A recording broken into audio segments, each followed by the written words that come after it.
You ask Tiger to solve. This deals with linear equations with one unknown. The final result is x equals 181/3. Let's solve it step by step. Simplify the expression. Group like terms. Simplify the arithmetic. Group all x terms on the left side of the equation. Subtract x from both sides. Group like terms.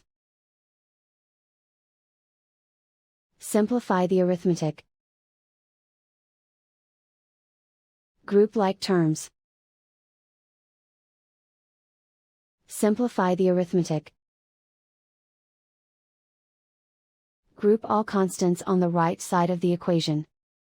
Subtract 3 from both sides. Simplify the arithmetic.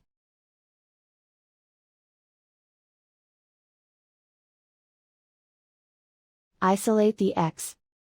Divide both sides by 3. Simplify the fraction. And so the final result is x equals 181/3.